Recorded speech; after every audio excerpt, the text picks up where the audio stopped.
અને હવે અમે જ્યારે આઈ ખેડૂત પોર્ટલમાં નવા ચેન્જીસ લાવી રહ્યા છે અને આઈ ખેડૂત પોર્ટલ 2.0 ડેવલપ કરી રહ્યા છે, ત્યારે ખેડૂતની રેગ્યુલરલી જ્યારે આ જૂના વર્ષોમાં અમને સતત એમની રજૂઆતો અને ખેડૂતની અલગ અલગ પ્રકારની માગણીઓ અને એમના રજૂઆતોને ધ્યાન લઈને અમે આઈ ખેડૂત પોર્ટલ 2.0માં ખેડૂતને એકદમ સરળતા રહે એની જે પણ જરૂરિયાતો છે એ જરૂરિયાત એને ધ્યાને લઈને આપણે આ આઈ ખેડૂત પોર્ટલ 2.0 પોર્ટલ ડેવલપ કર્યું છે.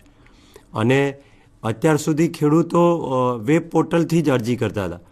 હવે જ્યારે મોટાભાગના ખેડૂતો સ્માર્ટફોન પણ યુઝ કરે છે, ત્યારે ખેડૂતો સ્માર્ટફોનથી પણ અરજી કરી શકે એવું મોબાઈલ ફ્રેન્ડલી પોર્ટલ આપણે ડિઝાઇન કર્યું છે.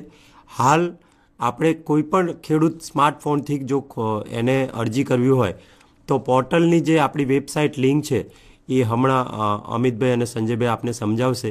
તો એ લિંક આપણે એમાં ઓપન કરીને ખેડૂત જાતે પણ મોબાઈલથી એપ્લિકેશન કરી શકશે અને એનું જે પણ સ્ટેટસ છે એ પણ એ જોઈ શકશે.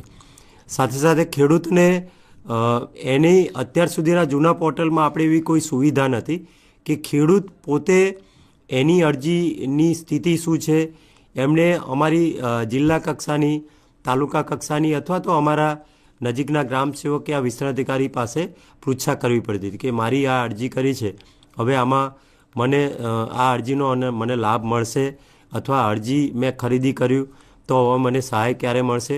હવે આ બાબતે ખેડૂતને વારંવાર એને અમારા તંત્ર અથવા તો અમારી કક્ષાએ પૃચ્છા કરવી પડતી હતી. હવે આઈ ખેડૂત 2.0માં અમે ખેડૂત માટે જ એ સુવિધા ઉપલબ્ધ કરી છે. એટલે ખેડૂતોએ જ પોતે એણે પોર્ટલ પર જાતે લોગિન કરવાનું છે અને લોગિનમાં અમે એની માર્ગદર્શિકા હમણાં સમજાવશું. એમાં ખેડૂત પોતે એનો ઓટીપી અથવા તો પાસવર્ડ નાખીને એણે જે પણ અરજી, જે પણ યોજનાની અરજી કરી છે એ આઈધર એણે ટ્રેક્ટર્સની કરી હોય, કોઈ રોટોવેટરની કરી હોય કે તાડપત્રીની કરી કે કોઈ પણ અરજી કરી હોય કે કોઈ માર્ગદર્શન હોય તો એ પોતે એનું માર્ગદર્શન એને જાણી શકશે અને એની જે પણ અરજીની જે સ્થિતિ છે એનો પ્રિન્ટ આઉટ પણ લઈ શકશે.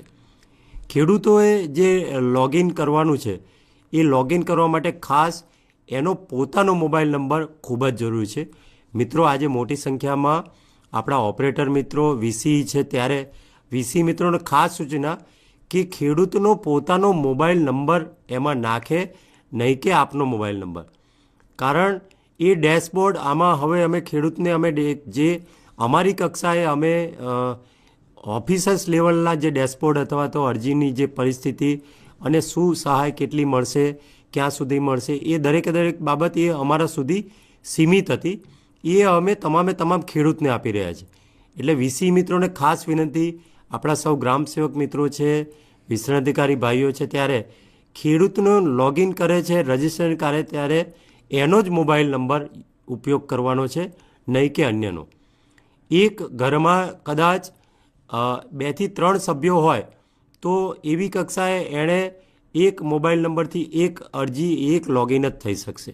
એટલે હાલ સુવિધા કે એક ઘરમાં 2 હોય તો એક મોબાઈલ ઉપયોગ કરવો, એ સુવિધા આપણે પોર્ટલ પર ઉપલબ્ધ કરી નથી અથવા મૂકવામાં આવેલ નથી અને મૂકવામાં હાલ પર્યંત મૂકવામાં આવશે નહીં.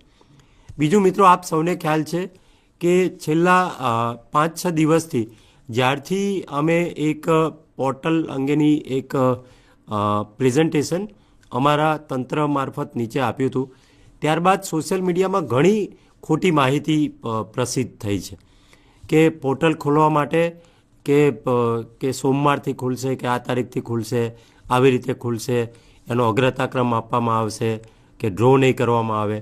હવે આવી કોઈ પણ પ્રકારની માહિતી અત્રેથી કે અમારા તરફથી આધારભૂત કોઈ પણ માહિતી અમે આપી નથી કે હાલ અમે એવી કોઈ પ્રસિદ્ધિ કરેલી નથી. બીજું, જે પણ માહિતી આપ સૌ કદાચ કોઈ પણ સોશિયલ મીડિયા મારફત યા વોટ્સઅપથી જે ફરે છે એ અમે કોઈ આપેલી નથી. એ સોશિયલ મીડિયાએ એમના કોઈ અંગત સ્વાર્થ માટે એમણે વાયરલ કરેલી છે. એટલે ખેડૂત મિત્રોને ખાસ વિનંતી, સૌ ગ્રામસેવક મિત્રો પણ બેઠેલા છે, સૌ વીસી છે, કે એવી કોઈ પણ ખોટી માહિતીમાં પ્રેરાવવું નહીં અથવા એને ધ્યાને લેવી નહીં. અમારા તરફથી આપ સૌને વિધિવત સરકારશ્રી જ્યારે નિર્ણય લે ત્યારે આપ સૌને અમે પ્રેસ નોટ મારફત વર્તમાનપત્રમાં એઝ વેલ એઝ અમારી તમામ જિલ્લા કક્ષાની કચેરીઓમાં અમે એમને જાણ કરશું. એઝ વેલ એઝ એ સાથે ખેડૂતને અમે પોર્ટલ જ્યારે ઓપન કરશું એટલે ઇમિડિયેટલી ખેડૂતને જે નોંધણી કરવાની છે એની માર્ગદર્શિકા, એણે જે ખેડૂતે અરજી કરવાની છે કોઈપણ ઘટકમાં એની માર્ગદર્શિકા અમે પોર્ટલ પર મૂકશું. એટલે મિત્રો, હાલ આપ સૌને આ ખોટી માહિતી જે મળી રહી છે એમાં આપે પ્રેરાવું નહીં અને કોઈપણ સંજોગોમાં હાલ પોર્ટલ અમે ઓપન કરેલ નથી. જેવું અમે માહિતી સરકારશ્રી નિર્ણય લેશે એટલે ઇમિડિયેટલી પ્રેસ નોટ અને જિલ્લા કક્ષાએ જાણ કરશું. જિલ્લા કક્ષાના અધિકારી અથવા એ મારફત નીચે મદદનીશ ખેતી નિયામક અને ગ્રામ સેવક યા વિસ્તરણ અધિકારી મિત્રો આપને જો એ કોઈ માહિતી મોકલે ત્યારબાદ જ એને ઓથેન્ટિક ગણવાનું રહેશે. એ ખાસ ધ્યાને લેશું. બીજી જે મહત્ત્વની બાબત છે કે પોર્ટલ પર ઘણું આપે કદાચ કોઈ વિડીયો મારફત એવું જોયું હોય કે એમાં કદાચ આપને એવું જાણવા મળ્યું હોય કે પોર્ટલ પર હાલ આટલા દિવસો માટે અરજી લેવામાં આવશે. પોર્ટલ પર જે પણ અરજી થશે એની અગ્રતા યાદી કરવામાં આવશે. એ જે બે બાબત છે એ બાબતે પણ અમે કોઈ સૂચના હાલ પર્યંત આપી નથી. પોર્ટલ ઓપન કરશું એટલે ઇમિડિયેટલી પોર્ટલ ઉપર પહેલું જ તમને એ બ્લિંક થશે અને એ પોપઅપમાં તમને દેખાશે. ત્યારબાદ જ તમે લોગિન કરી શકશો અને લોગિન પૂર્ણ કર્યા બાદ તમે અરજી પણ કરી શકશો. એટલે મિત્રો, આ ખૂબ જ અગત્યની માહિતી છે. સાથે અમારી સાથે અમારા મદદનીશ ખેતી નિયામક સંજયભાઈ પટેલ સાહેબ છે. તો પોર્ટલ અન્વયે અને રજિસ્ટ્રેશન અન્વયે એમણે આગળ આપ સૌને માહિતગાર કરશે. સંજયભાઈ પટેલ સાહેબ. નમસ્કાર મિત્રો, જેમ સાહેબે કીધું એમ આપણે આઈ ખેડૂત પોર્ટલ જે છે એને નવું રૂપ આપી રહ્યા છીએ. આઈ ખેડૂત પોર્ટલ 2014થી ચાલુ છે એટલે ખેડૂતોમાં સર્વે સ્વીકૃત છે. એટલે આપણે ખેડૂતોની જે સગવડતામાં જે હતું એમાં કોઈ ચેન્જીસ નથી કર્યો, પણ એમાં ખેડૂતો દ્વારા જે રજૂઆતો મળી હતી અને જેટલું ખેડૂતોને સરળતાથી અરજી કરવાનું થઈ શકે એ ચેન્જ કર્યું છે. વધુમાં આપ કહો છો એમ આઈ ખેડૂત પોર્ટલ 2.0 નવું છે, પણ આપણે માનનીય સરકારશ્રીના સૂચન મુજબ આપણી આઈ ખેડૂત પોર્ટલ જૂની સાઇટ પ્રમાણે જ ચાલશે. એટલે આપણે જે iKheduत.gujarat.gov.in જે આપણી જૂની સાઇટ હતી આઈ ખેડૂત પોર્ટલની, એ જ પોર્ટલની સાઇટ ઉપર નવું આઈ ખેડૂત જે છે એ એમાં જ ચાલવાનું છે. એમાં થોડા ઘણા જે ખેડૂતોને અગવડતા પડતી હતી અને જેમાં જે સૂચનો હતા એટલો આપણે ઉમેરો કરી અને મેઇન જે બાબત છે રજિસ્ટ્રેશન ઉમેરી અને આપણે નવું આઈ ખેડૂત પોર્ટલ ડેવલપ કર્યું છે. હવે આપણે એની વિગતવાર વાત કરીએ તો આપણું જે જૂનું આઈ ખેડૂત હતું એનું લિંક ક્લિક કરશો એટલે iKheduत.gujarat.gov.in ક્લિક કરશો એટલે વેબસાઇટ ઉપર તમને આ પ્રમાણેની સ્કીન દેખાશે. એમાં ખેડૂતો આપણે લખ્યું છે કે આઈ ખેડૂત 2.0 હેઠળ લાભ મેળવવા માટે બધા લાભાર્થીઓ માટે નોંધણી ફરજિયાત છે. એટલે બધા લાભાર્થી મીન્સ ખેડૂત હોય કે ખેડૂત સિવાયના હોય, માની લો પશુપાલનના કોઈ હોય કે ફિશરીઝના કોઈ ખેડૂતો હોય કે જે ફિશરમેન તરીકે છે એ લોકોની પણ નોંધણી કરાવવાની ફરજિયાત છે. એટલે આઈ ખેડૂત પોર્ટલ ઉપર જેટલા ઘટકો કાર્યરત છે એમાં લાભ લેવા માટે આપણે ફરજિયાત રજિસ્ટ્રેશન કરાવવાનું જરૂરી છે. રજિસ્ટ્રેશન બહુ સિમ્પલ છે, આપણે વધારે પડતી કોઈ વિગતો માગતા નથી કારણ કે બધી જગ્યાએ રજિસ્ટ્રેશન આપણે કરાવ્યા હોય છે. એટલે રજિસ્ટ્રેશનમાં જેમ સાહેબે કીધું એમ આપણે મોબાઈલથી જ ખાલી રજિસ્ટ્રેશન કરીએ છીએ. મોબાઈલમાં આપનો જે છે એ આઈડી તરીકે વપરાતો હોવાથી એક જે રજિસ્ટ્રેશનમાં એક જ મોબાઈલ નંબર વપરાશે. આપ તમે સ્ક્રીનમાં જોઈ શકો છો એમ ખેડૂત નોંધણી માટે લોગિન બટન જે છે એના ઉપર ક્લિક કરો અથવા જ્યારે લાઈવ થશે ત્યારે આઈ ખેડૂત 2.0 જે લખેલું છે એની નીચે રજિસ્ટ્રેશન માટેની લિંક પણ અમે ત્યાં મોકલી દઈશું. એટલે તમે એના ઉપર ક્લિક કરશો એટલે આ પ્રમાણેનું તમારું ફોર્મ ખુલશે. આમાં તમે જોઈ શકો છો કે ભાઈ એક સાઇડ જે છે ઓલરેડી જે ખેડૂતો કોઈએ રજિસ્ટ્રેશન કરેલું હોય સીધું લોગિન કરી શકે છે અને જે ખેડૂતો પહેલી વખત રજિસ્ટ્રેશન કરેલું નથી એને કરે છે એને લાભાર્થીની નોંધણી માટે અહીં ક્લિક કરો એવું બટન છે, એના ઉપર તમારે ક્લિક કરવાનું છે. નીચેનું જે છે એ કંપની માટેનું છે એટલે આપણે લાભાર્થી જે ખેડૂત મિત્રો છે એમના માટે કે જે આપણી સરકારની સહાયકારી યોજનાનો લાભ લેવા માગે છે એ લાભાર્થી જે છે એમને અહીંયા ક્લિક કરવાનું છે. તમે જેવું ક્લિક કરશો એટલે તમને પહેલું પૂછશે કે લાભાર્થીનો પ્રકાર. મેં જેમ અગાઉ કીધું એમ કે આપણે લાભાર્થીના પ્રકારમાં 3 ભાગ પાડેલા છે કે કોઈ ખેડૂત હોય, ખેડૂત સિવાયના હોય, કોઈ સંસ્થા હોય. અમારા કેટલાક ઘટકો એવા છે કે જે સંસ્થાને લાભ મળે છે, કોઈ એફપીઓ અરજી કરી શકે છે અથવા કોઈ ખેડૂત સંગઠન અરજી કરી શકે છે. એટલે એમાં આપણી પાસે 3 વસ્તુઓ છે: ખેડૂત, ખેડૂત સિવાય અને સંસ્થાઓ. તમે માની લો ખેડૂત સિલેક્ટ કર્યું છે, તો ખેડૂત તરીકે તમે સિલેક્ટ કરશો એટલે આ પ્રમાણેની વિગત કરશે. નોંધણીમાં આપણી જે જરૂરી વિગત છે એ 2 છે. પહેલું જે જરૂરી છે આપણી જમીનનો ખાતા નંબર અને બીજું છે મોબાઈલ નંબર. આ 2 વસ્તુથી આપણે લાભાર્થીની નોંધણી આપણે સક્સેસફુલી પૂર્ણ કરી શકશું. આમાં તમે જોઈ શકો છો કે લાભાર્થીનો પ્રકાર ખેડૂત છે, એના પછી જિલ્લો, તાલુકો, તમારી જમીન જે ગામમાં છે એ ગામ પસંદ કરવાનું છે. પછી એનો ખાતા નંબર છે. ખાતા નંબરમાં તમે પસંદ કરશો એટલે ખાતા નંબરમાં જેટલા ખેડૂતોના પણ નામ હશે એ તમને નીચે ડિસ્પ્લે થશે. માની લો કે આપણે જોઈ શકીએ છીએ કે ભાઈ ભાવનગરના સિહોરનું સિહોર તાલુકો પસંદ કરેલો છે, ખાતા નંબર. એમાં પછી જે ખેડૂતનું નામ છે, 25 ખાતા નંબરમાં એક જ ખેડૂત છે. માની લો કે તમારા જે ખાતા નંબર છે એમાં 4-5 નામ પણ હોઈ શકે. આમાંથી તમારે જે સિલેક્શન કરવાનું છે એટલે તમે જે ખેડૂત તરીકે નોંધણી કરો છો એ જ પસંદગી કરવાની છે. આમાં તમે પસંદગી બીજા મીન્સ તમારા ભાઈ અથવા પપ્પાના નામની કે કોઈની પણ પસંદગી થઈ જશે તો એમના નામનું રજિસ્ટ્રેશન થઈ જશે. એટલે આ પસંદગી ખાસ ધ્યાન રાખજો કે તમે જેનું રજિસ્ટ્રેશન કરવા માગો છો એ જ નામ આપણે પસંદ કરીએ. ઉતાવળ કરવાની કોઈ જરૂર નથી. તમે વાંચીને શાંતિથી એને સિલેક્ટ કરો. એના પછી જે છે એ કેપ્ચા નાખવાના છે. કેપ્ચા આપણે બહુ સિમ્પલ રાખ્યા છે. પ્લસ છે કે આ પ્લસ આ. એટલે તમે જ્યારે લોગિન કરશો એટલે તમારે જે ફિગર બતાવે છે, માની લો કે અત્યારે 11 + 9 છે તો 20 આપ્યા છે. તમે જ્યારે કરતા હોય તમારે જે ફિગર આવે એ આપવાની છે. એની પછી નીચે જે છે સાચવો અને આગળ જાઓ, એના ઉપર ક્લિક કરશો એટલે તમને નેક્સ્ટ આવશે. નેક્સ્ટ છે મોબાઈલ નંબર. મોબાઈલ નંબર તે તમે જે ખેડૂત તરીકે રજિસ્ટ્રેશન કરવા માંગો છો એ મોબાઈલ નંબર નાખવાનો છે. એની ઉપર લખેલું છે OTP મોકલો. OTP મોકલો ઉપર ક્લિક કરશો એટલે તમે જે મોબાઈલ નંબર આપ્યો છે એમાં એક OTP આવશે જે તમારે એન્ટર કરવાનો છે. એની નીચે ઈમેલ આઈડી છે. ઈમેલ આઈડી ખેડૂતો પાસે હોય ના હોય એટલે આપણે ઈમેલ આઈડી કમ્પલસરી રાખેલું નથી. તમે ઈમેલ આઈડી વગર બી રજિસ્ટ્રેશન કરી શકો છો. એના સાઈડમાં છે પાસવર્ડ. આપણે કોઈ પણ લોગિન હોય એટલે પાસવર્ડ ફરજિયાત છે. આપણા પાસવર્ડમાં બહુ સિમ્પલ છે. કોઈ પણ એક કેપિટલ અક્ષર છે, એક કેરેક્ટર છે અને એક ન્યુમેરિક છે. તમે જે પાસવર્ડ તમારે જે અનુકૂળ હોય, તમને જે યાદ રહેતો હોય એ તમે રાખી એન્ટર કરી શકો છો. એના પછી છે પાસવર્ડ કન્ફર્મ કરો. એટલે તમે જે પાસવર્ડ નાખ્યો છે એને ફરીથી એન્ટર કરવાનો છે. એના પછી છે કેપ્ચા એન્ટર કરી સબમિટ કરો ઉપર ક્લિક કરશો એટલે તમારું રજિસ્ટ્રેશન જે છે એ પૂર્ણ થઈ જશે. એટલે તમે ખેડૂત તરીકે રજિસ્ટર થઈ ગયા છે. આમ તમે જોયું ખેડૂત રજિસ્ટ્રેશન માટે ખાલી તમારી જમીનની વિગત પસંદ કરવાની છે અને મોબાઈલ નંબર ઉપર OTP આવે છે એ તમારે અંદર એન્ટર કરવાનો છે. હવે તમે જે મોબાઈલ નંબર એન્ટર કર્યો હતો કે એ તમારો રજિસ્ટ્રેશન નંબર છે, એ જ તમારો ID છે. એટલે એ ID તમે અહીંયા એન્ટર કરશો. એન્ટર કર્યા પછી આપણે 2 ઓપ્શન આપેલા છે. અત્યારે તમે શરૂઆતમાં આ પાસવર્ડ સેટ કર્યો હશે એટલે તમને યાદ હશે. કદાચ થોડો ટાઈમ થાય ને કદાચ તમને પાસવર્ડમાં ભૂલી ગયા અથવા યાદ ના હોય તો તમે OTPથી પણ લોગિન કરી શકો છો. એટલે તમે પાસવર્ડ અથવા OTP તમે જે અનુકૂળ હોય એનાથી તમે લોગિન કરી શકો છો. લોગિન કરશો એટલે તમને આ પ્રમાણેની તમારું લોગિન પેજ ખુલશે. એમાં તમે ઉપર જોઈ શકો છો અમે 3 વિગતો રાખી છે. જેમ સાહેબે કીધું તેમ કે ભાઈ આ એક પ્રકારનું ખેડૂત માટેનું ડેશબોર્ડ છે. ખેડૂતને પોતાની જે વિગતો છે એ એક જ જગ્યાએથી મળી રહેશે. એમાં પહેલું છે સ્કીમ છે, બીજું અરજી છે અને ત્રીજું પ્રોફાઇલ છે.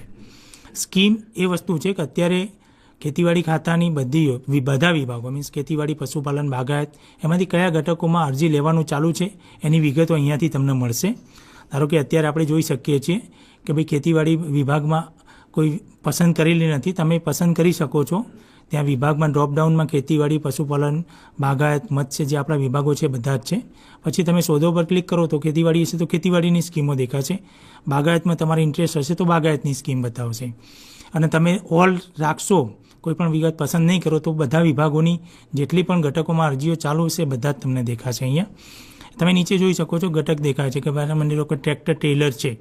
ટ્રેક્ટર ટેલરમાં તમે જોઈ શકો છો કે ભાઈ ટ્રેક્ટર ટેલર, એના પછી દસ્તાવેજ છે એટલે એમાં કોઈ ડોક્યુમેન્ટ રજૂ કરવાના છે એની વિગતો છે. એના પછી છે કે ભાઈ અરજીની તારીખ, એટલે આ ઘટક માટે અરજી કેટલા સમયથી કેટલા સમય સુધી સ્વીકારવાની છે એ તારીખ તમને ત્યાં દેખાશે. એના પછી જે અરજી કરો છો એ છે. અને એના પછી જે વધુ જુઓ જે છે એમાં તમને યોજનાની જે મેં ટ્રેક્ટર ટેલર છે એની થોડી ડિટેલ મળશે કે ભાઈ એમાં તમને કયા પ્રકારનો લાભ મળશે અથવા કઈ રીતનું મળશે. આ જે મોડ્યુલ છે આપણે થોડું ચેન્જ કર્યું છે, પણ જૂના આઈ ખેડૂત હતું એને આપણે એટલું બધું બી ચેન્જ નથી કરી દીધું, પણ આ લુક વાઇઝ થોડું પેલું છે અને તમને ઇઝીલી તમે અનુકૂળતાથી જોઈ શકો કે મારે શું શું જોઈએ છે. એ જ પ્રકારનું આપણે એને એક જ ફોર્મેટમાં લાવી દીધેલું છે. માની લો કે તમે ટ્રેક્ટર ટેલર યોજના ઘટકમાં અરજી કરવી છે, તો અરજી કરો પર ક્લિક કરશો એટલે આ પ્રમાણેનું આવશે. આ મેઇન વસ્તુઓ જે છે યોજના સંબંધિત જરૂરી સૂચનાઓ, આ ખેડૂત મિત્રો એક વખત શાંતિથી પહેલાં વાંચી લેવાની. યોજના જે છે એમાં કેટલી વિગતો આપણી જરૂરી છે કે ભાઈ માની લો કે સ્ટાર છે તો સ્ટારવાળી વિગતો ફરજિયાત છે. અરજી જેમ અગાઉના આ ખેડૂતમાં હતું એમ એક વખત અરજી કન્ફર્મ કર્યા પછી અરજીમાં કોઈપણ પ્રકારની સુધારો થશે નહીં. અરજી કન્ફર્મ કર્યા હશે તો જ અરજી તમારી જે છે એ ખેતીવાડી ખાતા અથવા જે તે વિભાગ દ્વારા માન્ય ગણવામાં આવશે. તમે સેવ એઝ એ ડ્રાફ્ટ કરેલી અથવા સેવ કરેલી જે અરજીઓ હશે એને પોર્ટલમાં માન્ય ગણાશે નહીં જ્યાં સુધી તમે કન્ફર્મ નહીં કરો ત્યાં છે. અરજી કન્ફર્મ કર્યા પછી જ અરજીની તમે પ્રિન્ટ લઈ શકો છો. એના પછી એક આ 5મા નંબરનો જે મુદ્દો છે એ જરૂરી છે. તમે જે બેંક ડિટેલ નાખો છો એ બેંક ડિટેલમાં તમારે IFSC કોડની વિગત ના હોય તો તમારે ખેતીવાડી, બાગાયત, પશુપાલન કોઈપણ અધિકારીનો તમે સંપર્ક કરી અને તમારી જે બેંક છે એ બેંકની વિગતો તમે એને આપી અને અમે અહીંયા ઉપર મોકલાઈ શકો છો, જેથી અમે સરળતાથી જે તમારી બેંક નથી દેખાતી એની એન્ટ્રી કરી શકીએ. એટલે આપની જો કદાચ કોઈ બ્રાન્ચ હોય, નવી બ્રાન્ચ ખુલ્લી હોય અથવા કોઈ બ્રાન્ચ ના દેખાતી હોય તો તમે ખેતીવાડી, બાગાયત, પશુપાલન કોઈપણ અધિકારીનો સંપર્ક કરી અને એમને માહિતી આપી શકો. એટલે એ પોર્ટલમાં એ બેંક છે તમારી એ એડ કરાવી દેશે. હવે આપણે નીચે જોઈએ કે અરજીમાં ખેતીવાડી ખાતાની યોજનાઓ, એના પછી ટ્રેક્ટર ટેલર આપણે પસંદ કર્યું હતું. હવે એની નીચે છે આગળ માટે અહીંયા ક્લિક કરો. એટલે હવે તમે ટ્રેક્ટર ટેલર માટે તમારે અરજી કરવી છે તો એના પર ક્લિક કરશો એટલે તમારી બધી વિગતો ભરવાની આવશે. આ વિગતો બહુ સિમ્પલ છે. પૂરું નામ, સરનામું જે અગાઉ આપણે લેતા જ હતા. આમાં જિલ્લો, તાલુકો, ગામ જે છે અને પિન એ બધી વિગતો તમે અગાઉ રજિસ્ટ્રેશન વખતે આપી દીધેલી છે એટલે એ બધી ઓટોફિલ થઈને આવશે. એમાં તમારે કોઈ ચેન્જ કરવું હોય તો બી તમે કરી શકશો. આ ઓટોફિલ છે. તમને માની લો કે તમે સિલેક્શન વખતે 2 જમીન એડ કરેલી હોય અને તમારે ચેન્જ કરવું હોય તો બી તમે કરી શકશો. પિનકોડ નંબર છે, પછી છે સ્ત્રી, પુરુષ, જાતિ. આ બધું જે છે ઘટક વાઇઝ અમુક વસ્તુઓ થોડી વધારે પણ હોઈ શકે. કોઈ ઘટકમાં વધારે વિગતની જરૂર હશે તો હશે, પણ બેઝિક ડિટેલ જ હશે. એના પછી જે છે ખેડૂતનો પ્રકાર, તમે નાના ખેડૂત છો, મોટા ખેડૂત છો. મોબાઈલ નંબર તમે જે રજિસ્ટ્રેશન સમયે આપેલો હતો એ આપેલો છે. એના પછી સહકારી મંડળીના સભ્યો છે કે નહીં એની વિગતો છે. એ વિગતો તમે ભરી દેશો. પછી રજિસ્ટ્રેશન તમે આત્માનું ધરાવો છો, સહકારી મંડળીનું રજિસ્ટ્રેશન ધરાવો છો. એ બધી બેઝિક જે અગાઉના આ ખેડૂતમાં પણ આ બધી વિગતો હતી જ એ જ વિગતો છે. આ બધી વિગતો સાથે તમે છે. એના પછી લાસ્ટ વન કોલમ છે એ આધાર નંબર. આધાર નંબર બધા જ ઘટકોમાં અત્યારે લગભગ ફરજિયાત જેવું છે. એટલે આધાર નંબર પોતે ખેડૂતોએ નાખવાનો છે. એના પછી તમે સેવ અને નેક્સ્ટ કરશો એટલે તમારી બેંકની ડિટેલ આવશે. જેમ મેં અગાઉ કીધું એમ તમે અહીંયા બેંકનો IFSC કોડ નાખશો એટલે એનું બેંકનું નામ, બેંકનો જિલ્લો અને બેંકની બ્રાન્ચ એ ઓટો આવી જશે. જો તમારે ના આવતી હોય તો તમે ખેતીવાડી વિભાગના કોઈપણ અધિકારીનો સંપર્ક કરી અને તમારી બેંક એડ કરવા માટે કહી શકો છો. તો વિધિન ટૂંક જ સમયમાં તમારી બેંક એડ થઈ જશે. પછી તમે એમાં બેંકની ડિટેલ એડ કરી શકશો. એના પછી જે તમે જે ખાતામાં સહાય મેળવવા માંગો છો એ ખાતા નંબર અહીંયા આપવાનો છે. મારી ખેતીવાડી ખાતા વતી એક ભલામણ છે કે તમે જે બેંક આધાર કાર્ડ સાથે લિંક હોય એ જ બેંક આપો તો સારું રહે. કારણ કે પેમેન્ટમાં બી આગળ કોઈ ચેક કરવું હોય તો સરળતા રહે. એટલે આપની જે બેંક આધાર કાર્ડ સાથે લિંક છે એ જ બેંક આપવી હિતાવહ છે. એના પછી જે તમારી નામ છે, બેંકમાં જે પ્રમાણેનું નામ છે એ તમારે નામ લખવાનું છે. સેવ એન્ડ નેક્સ્ટ કરશો એટલે જમીનની વિગત છે. એ જમીનની વિગત તમે રજિસ્ટ્રેશન વખતે જે સિલેક્ટ કરી હતી એ વિગતો અહીંયા તમને ઓટો બતાવશે. એમાં તમારે માની લો કે તમે રજિસ્ટ્રેશન વખતે કોઈ એક ખાતા નંબરથી રજિસ્ટ્રેશન કર્યું હતું, તમારી પાસે બીજો ખાતા નંબર હોય અથવા બીજા કોઈ ગામમાં જમીન હોઈ શકે તો તમે એડ ઉપર છે એના ઉપર ક્લિક કરી અને તમે તમારી બીજી કોઈ જમીન જે છે એ પણ એડ કરી શકો છો. અત્યારે તમે માની લો કે આ જ ખાતામાં અરજી કરવા માંગતા હોય, ટ્રેક્ટર ટેલર માટે તમે જે અરજી કરવાની આપણી ચાલુ છે એ તમે આ જ ખાતામાં કરતા હોય તો આગળ જે ગ્રીન એરો છે એના ઉપર ક્લિક કરી લેવાનું કે ભાઈ હા હું આ જે ખાતા નંબર 113 છે એના ઉપર જ અરજી કરવા માગું છું. તો 113 ક્લિક કરી અને સબમિટ કરશો. આ સબમિટ એટલે આપણે જે કન્ફર્મ કરતા હતા એ જ છે. એની બાજુમાં સેવ એઝ ડ્રાફ્ટ છે. જો કદાચ તમને એવું લાગતું હોય કે મારે કોઈ વિગતમાં પ્લસ માઇનસ કરવું છે તો અત્યારે તમે એને સેવ એઝ ડ્રાફ્ટ કરી શકો છો. પછી જ્યારે તમારી કોઈ વિગત બાકી હોય એ તમે એડ કરવી હોય તો એ અરજી ઓપન કરશો, ડ્રાફ્ટ તરીકે તમારી સેવ થયેલી હશે, એમાં તમે જે વિગત બાકી છે એડ કરી અને તમે સબમિટ કરી શકો છો. અહીંયા એક વખત સબમિટ કર્યા પછી એ અરજીની વિગતમાં કોઈ ચેન્જીસ નહીં થાય. જેમ અગાઉ આપણે કીધું છે કન્ફર્મ કર્યા પછી વિગતમાં કોઈ ચેન્જ નહીં થાય, એમ આમાં પણ તમે સબમિટ કર્યા પછી વિગતમાં કોઈ સુધારો નહીં કરી શકો. એક વખત તમે આ સબમિટ કરો એટલે તમારી અરજીનું જે છે એની વિગત આવી છે કે ભાઈ તમારી અરજી સક્સેસફુલી સબમિટ થઈ ગઈ છે. એના પછી સ્કીમ તમે જોતા હતા, આપણે સ્કીમમાં અરજી કરી. એના પછીનું જે વિગત છે અરજી છે. અરજી એ છે કે તમે અત્યાર સુધી આઈ ખેડૂત પોર્ટલ ઉપર જેટલી અરજીઓ કરી છે એ તમને નીચે અહીંયા દેખાશે કે ભાઈ અત્યારે આપણે એક અરજી કરેલી છે ટ્રેક્ટર ટેલરની, એટલે આપણને એક અરજીની વિગત દેખાશે. માની લો કે તમે બીજા કોઈ ઘટક માટે બી અરજી કરી હોય, ટ્રેક્ટર ટેલર છે તો સાથે ટ્રેક્ટરની બી તમે અરજી કરી હોય તો નીચે ટ્રેક્ટરની બી અરજી પણ તમને અહીંયા દેખાશે. એમાં બીજા નંબરનું છે સ્થિતિ છે. જે સાહેબ કહેતા હતા કે અત્યારે તમને લાઈવ તમારી સ્થિતિ જાણવા મળશે, ખેડૂતને પૂછવું નહીં પડે કોઈ અધિકારીને. એ તમને અત્યારે એલિજિબલ છે એટલે તમારી અરજી જે પાત્રતામાં છે કે ભાઈ અરજી પાત્રતા કરવાના સ્ટેજે છે, પાત્રતા થઈ જશે તો પછી એ એલિજિબલ, પછી નેક્સ્ટ જે સ્ટેજ છે એ પ્રમાણે તમને દેખાશે કે અત્યારે તમારી અરજી કયા સ્ટેજ છે. એના બાજુમાં એક સ્ટાર જેવું બટન છે, એના ઉપર તમે ક્લિક કરશો એટલે તમે આ પ્રમાણેના મેનુ ખુલશે. તમારી એપ્લિકેશન જોઈ શકશો. એપ્લિકેશન એની નીચે છે સેન્કશન છે. માની લો કે તમને પૂર્વ મંજૂરી મળી ચૂકી છે અને તમારે અત્યારે પેમેન્ટ ઓર્ડર નીકળ્યો છે, પણ તમારે સેન્કશન ઓર્ડરની જરૂર હોય અથવા તમારે જોવું હોય તો તમે સેન્કશન ઉપર ક્લિક કરશો એટલે જે ખેતીવાડી વિભાગ દ્વારા તમને જે સેન્કશન આપવામાં આવ્યું છે એ તમે જોઈ શકશો. ક્લેમ સબમિટનું સ્ટેટસ જોઈ શકશો. પેમેન્ટ ઓર્ડર જે છે કે તમારા કેટલા રૂપિયાનો પેમેન્ટ ઓર્ડર જનરેટ થયો છે એની વિગત પણ તમે અહીંયા જોઈ શકશો. વ્યૂ એપ્લિકેશન ઉપર તમે ક્લિક કરશો એટલે તમને તમારી એપ્લિકેશનમાં તમે શું શું વિગતો ભરી છે એ બધી જ દેખાશે. એની નીચે છે પ્રિન્ટ એપ્લિકેશન. પ્રિન્ટ એપ્લિકેશન ઉપર ક્લિક કરશો એટલે તમારી એપ્લિકેશન છે મોબાઈલમાં અથવા લેપટોપમાં કોમ્પ્યુટરમાં તમે જ્યાં કામ કરો છો ત્યાં સેવ થઈ જશે PDF તરીકે, અને એની તમે પ્રિન્ટ લઈ અને તમે તમારી પાસે રાખી શકો છો. આ જે પ્રિન્ટ એપ્લિકેશન છે એ તમે ગમે ત્યારે ક્લિક કરી શકો છો, ત્યારે તમને મળશે જે તારીખનું સ્ટેટસ છે એ સાથેની. આ પ્રમાણે ધારો કે અરજી જે છે તમારી પ્રિન્ટ છે, અગાઉ બી જે આપણે પ્રિન્ટ આવતી હતી એ જ પ્રકારની અરજીની અહીંયા પ્રિન્ટ આવી જશે. એના પછી જે છે પ્રોફાઇલ છે. ખેડૂતની પ્રોફાઇલ, તમે જે વિગતો સાથે અરજી કરી છે એ આપણી પ્રોફાઇલમાં એડ થઈ જશે. હવે માની લો કે આના પછી તમે એક અરજી કરી દીધી છે, બીજા પછી બાગાયતમાં કે પશુપાલનમાં બીજા કોઈ ઘટકમાં તમારે અરજી કરવી છે, તો તમારે અરજી કરોમાં જશો એટલે તમારી જે આ અરજીમાં તમે જે વિગતો ભરી છે એ બાય ડિફોલ્ટ ભરેલી આવી જશે. એટલે તમારે બીજી કોઈ વિગતો ભરવાની રહેશે નહીં. હા, એમાં કોઈ ચેન્જીસ કરવાનો હોય તમારે તો તમે કરી શકશો, પણ તમને એવું લાગ્યું કે ભાઈ મારી વિગતો બધી સાચી છે તો તમે સિમ્પલ સેવ એન્ડ નેક્સ્ટ કરશો એટલે 3 ક્લિકમાં તમારી અરજી થઈ જશે. જેમ અગાઉ આપણે જેમ કીધું એમ આપણે 3 વિગતો જનરલી રહેતા હોય છે: ઉમેદવારની વિગત, બેંકની વિગત ને જમીનની વિગત. 3 વિગતો તમારી જો અગાઉની અરજી કરી એની જ લેવાની હોય તો સિમ્પલ તમે 3 ક્લિક છે સેવ એન્ડ નેક્સ્ટ કરશો એટલે તમારી બીજા કોઈ ઘટક માટે જે અરજી છે એ વિધિન સેકન્ડોમાં તમારી અરજી થઈ જશે. આ બહુ સિમ્પલ છે. રજિસ્ટ્રેશન બી આપણે જોયું કે રજિસ્ટ્રેશન કઈ રીતના થઈ શકે છે. રજિસ્ટ્રેશનમાં 2 જ વિગતો છે, જમીનની વિગત અને મોબાઈલ નંબરથી એનું લોગિન કરવાનું છે. સિમ્પલ રીતે આ પ્રમાણે આપ અરજી કરી શકો છો અને તમારું રજિસ્ટ્રેશન કરી શકો છો.